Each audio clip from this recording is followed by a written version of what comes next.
Dibilang Prabowo jalan-jalan ke luar negeri, senang jalan-jalan ke luar negeri, ya kan? Saudara-saudara, untuk amankan minyak, ya gue harus kemana-mana. Kalimat tegas itu meluncur dari Presiden Prabowo Subianto saat menjawab kritik publik mengenai safari diplomatiknya yang tak kunjung usai. Di tengah kegagalan perundingan damai Iran-Amerika yang dimediasi Pakistan, Prabowo kini mengambil langkah ekstrim, bertolak ke Rusia untuk menemui Vladimir Putin. Perjalanan ini bukan sekedar kunjungan dinas, ini adalah misi penyelamatan urat nadi energi nasional yang kian kritis. Selat Hormuz, sebuah celah sempit selebar 39 km yang memisahkan daratan Iran dengan semenanjung Arab. Di titik inilah sepertiga pasukan gas alam cair dunia dan seperempat total konsumsi minyak global melintas setiap harinya.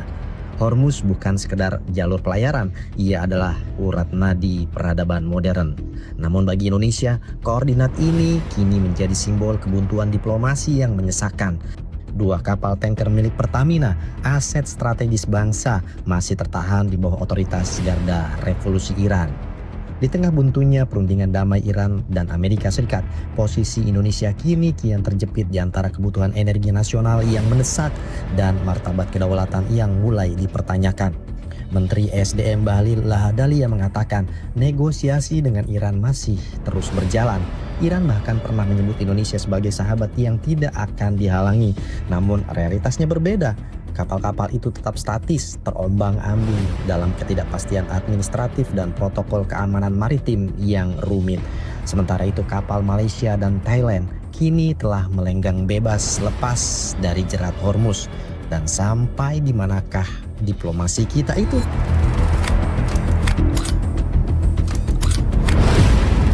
Ketika pintu komunikasi di Teheran tampak terkunci rapat, Indonesia mengambil langkah yang mengejutkan para pengamat energi internasional. Alih-alih melakukan mediasi tingkat tinggi untuk membebaskan tanker tersebut, pemerintah justru mengalihkan fokus impor minyak mentah kita ke Amerika Serikat, rival bebuyutan Iran. Secara logistik ini adalah langkah yang sangat mahal. Membawa minyak dari belahan bumi barat melintasi samudera tentu memerlukan biaya angkut yang tidak sedikit dibandingkan mengambil dari kawasan Teluk. Namun secara politis ini adalah pernyataan Indonesia seolah-olah sedang berkata, jika jalur Hormuz dipersulit, maka kami punya alternatif lain. Langkah ini memicu perdebatan di kalangan analis kebijakan luar negeri. Apakah ini strategi diversifikasi yang cerdas, di mana kita memanfaatkan ketergantungan pada musuh Iran untuk menekan Iran? Ataukah ini justru langkah defensif yang ceroboh? Dengan beralih ke Amerika Serikat saat tanker kita masih ditahan Iran, Indonesia beresiko dianggap telah memihak dalam konflik yang seharusnya tidak kita masuki. Pertanyaan besarnya tetap menggantung, mengapa Presiden tidak terbang ke Teheran? Mengapa tidak ada utusan khusus yang dikirim untuk berbicara tatap muka? Diplomasi tingkat tinggi adalah tentang kehadiran, bukan sekedar koordinasi teknis antar anak buah. Indonesia memang memegang teguh prinsip politik luar negeri bebas aktif. Namun dalam kasus pengalihan impor ke Amerika Serikat saat tanker ditahan Iran, terjadi pergeseran paradigma. Pengalihan ini bisa dilihat sebagai strategi decoupling atau upaya melepaskan diri dari ketergantungan pada jalur energi yang tidak stabil seperti Selat Hormuz. Apakah ini ketakutan terhadap Amerika Serikat? Ini adalah kalkulasi resiko sanksi. Berhubungan terlalu intim dengan Iran saat ini beresiko memancing sanksi sekunder dari AS yang dapat melumpuhkan sistem ekonomi nasional Indonesia. Dengan memilih AS, Indonesia tidak hanya membeli minyak, tapi sedang membeli perlindungan atau setidaknya dukungan politis dari rival Iran. Kita melihat juga sebuah kontras yang tajam di saat tanker kita terjebak, kapal-kapal dari negara tetangga seperti Malaysia yang bisa melenggang pergi tanpa hambatan, tanpa biaya tambahan. Mengapa? Jawabannya bukan pada keberuntungan, melainkan pada kekuatan diplomasi dan keberanian politis yang konsisten. Indonesia sebaliknya tampak terjebak dalam keraguan antara membela asetnya atau menjaga perasaan mitra baratnya. Malaysia secara historis memiliki hubungan diplomatik yang sangat kuat dan berani dengan dunia Islam, termasuk Iran. Mereka seringkali menggunakan narasi solidaritas Islam untuk memperlancar jalur perdagangan. Kapal Malaysia bisa lewat dengan lebih mudah karena ada trust atau kepercayaan diplomatik yang sudah dibangun lama. Mereka tidak terlalu terkooptasi oleh kepentingan Barat sehingga memiliki daya tawar lebih tinggi di Selat Hormuz. Karena hubungan diplomasi yang baik, kapal mereka bisa melewati Selat Hormuz tanpa gangguan atau biaya tambahan diplomatik. Mereka bisa mengambil minyak dari sumber yang lebih dekat dengan harga yang lebih kompetitif. Efisiensi ini membuat subsidi BBM di Malaysia lebih terukur dan tidak seagresif Indonesia dalam menguras APBN hanya untuk menutupi kesalahan strategi diplomasi. Dengan lobi dari Malaysia juga, kabarnya kapal tanker Thailand saat ini telah melewati Selat Hormuz. Menurut kantor berita Reuters, kapal tanker minyak mentah super besar atau VLCC Serifos yang disewa perusahaan energi Thailand termasuk di antara 7 kapal yang dimohonkan izinnya oleh Malaysia dari Iran untuk melintasi selat tersebut.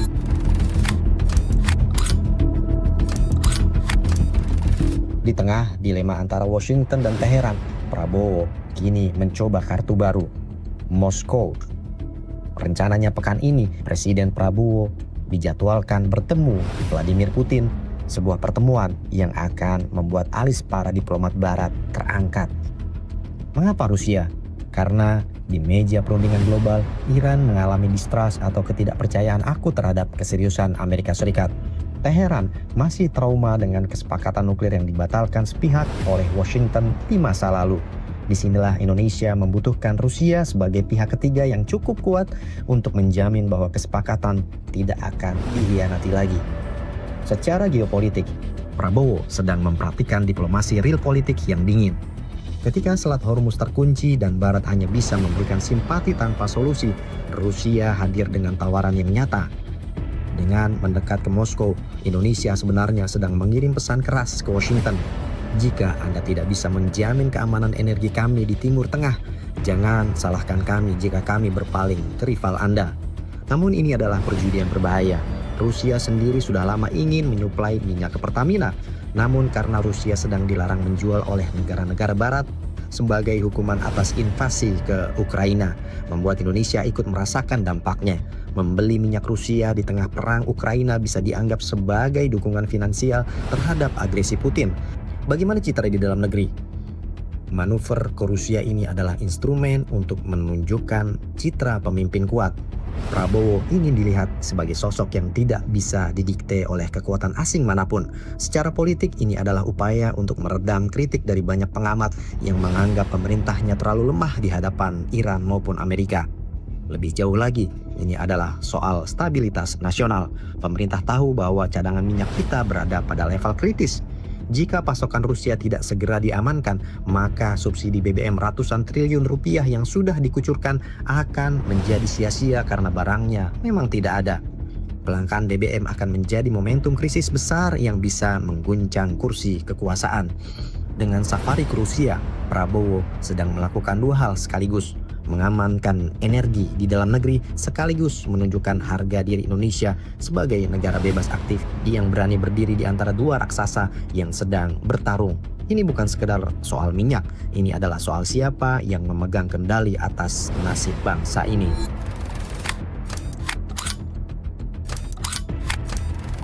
Di dalam negeri, wajah krisis ini disembunyikan di balik senyum manis kebijakan subsidi. Pemerintah secara teknis memutuskan untuk menambah anggaran subsidi energi sebesar 100 triliun rupiah. Tujuannya satu, memastikan harga BBM di pompa bensin tidak bergerak hingga akhir tahun 2026. Rakyat tenang, inflasi terkendali. Secara politik ini adalah langkah yang sangat aman. Siapa yang akan protes ketika harga kebutuhan pokok tetap terjaga? Namun, mari kita coba lepaskan kacamata politik sejenak dan mengenakan kacamata pembangunan. 100 triliun rupiah dalam terminologi ekonomi ini adalah opportunity cost atau biaya peluang yang hilang. Mari kita bayangkan apa yang bisa dibangun dengan uang tersebut jika tidak habis terbakar di ruang bakar mesin kendaraan. Kita bisa membangun 500 rumah sakit tipe C dan D di pelosok Nusantara, memberikan akses kesehatan bagi mereka yang selama ini hanya bisa pasrah pada keadaan. Kita bisa mendirikan 2000 sekolah baru di daerah tertinggal, terdepan, dan terluar, merehabilitasi 30.000 ruang kelas yang atapnya hampir rubuh menimpa masa depan anak bangsa. Dana ini pun cukup untuk memberikan beasiswa penuh bagi 200.000 siswa kurang mampu, menciptakan generasi emas yang selama ini hanya jadi slogan. Namun, negara memilih untuk menyiramkan dana tersebut ke sektor konsumsi. Para ekonom menyebutnya sebagai short-term relief, long-term pain, memberikan kenyamanan sesaat namun membiarkan struktur ekonomi kita keropos di masa depan. Subsidi adalah plester, sementara masalah energi kita adalah luka terbuka yang memerlukan tindakan bedah. Dalam perspektif ekonomi, 100 triliun rupiah yang disuntikan ke subsidi BBM menandakan hilangnya efisiensi ekonomi. Dana tersebut habis untuk konsumsi BBM yang tidak memiliki nilai tambah jangka panjang. Sebaliknya, investasi pada rumah sakit dan sekolah adalah belanja modal yang menghasilkan multiplier efek pada produktivitas manusia. Ketika harga BBM ditahan di bawah harga pasar, konsumsi cenderung meningkat karena tidak ada insentif untuk penghematan. Hal ini memperburuk defisit transaksi berjalan karena Indonesia adalah net importer minyak. Semakin banyak BBM yang dibakar, semakin banyak devisa negara yang terkuras untuk membayar minyak dari luar negeri, termasuk dari Amerika Serikat dan Rusia. Dalam perspektif politik, terdapat strategi populisme bertahan. Kebijakan ini adalah political survival strategy. Pemerintahan Prabowo sadar betul bahwa kenaikan BBM adalah pemicu utama kerusuhan sosial dan penurunan tingkat kepercayaan publik atau approval rating mirip dengan kejadian 98 dan pergantian rezim di banyak negara. Dengan mematok harga hingga 2026, pemerintah sedang membeli kedamaian politik untuk melancarkan agenda politik lainnya tanpa gangguan demonstrasi massa. Memastikan harga BBM stabil hingga 2026 juga terlihat sebagai pembunuhan janji kampanye. Namun secara sinis ini bisa dianggap sebagai kampanye jangka panjang. Politisi seringkali lebih memilih kebijakan yang hasilnya instan, seperti harga bensin murah, daripada pembangunan rumah sakit yang baru terasa manfaatnya 5 hingga 10 tahun ke depan. Dalam perspektif sosial, subsidi BBM seringkali dinikmati oleh kelompok menengah ke atas yang memiliki kendaraan pribadi. Sementara itu, masyarakat kelas bawah di daerah 3T lebih membutuhkan rumah sakit dan sekolah yang layak. Terjadi alokasi yang tidak adil di mana hak warga untuk sehat dan pintar dikorbankan demi kenyamanan berkendara masyarakat perkotaan. Belum lagi beban di masa depan. Kita menikmati bensin murah hari ini dengan menggunakan uang yang seharusnya bisa digunakan untuk membangun fondasi ekonomi anak cucu kita. Ini adalah plester pada luka yang memerlukan bedah struktural pada ketahanan energi nasional.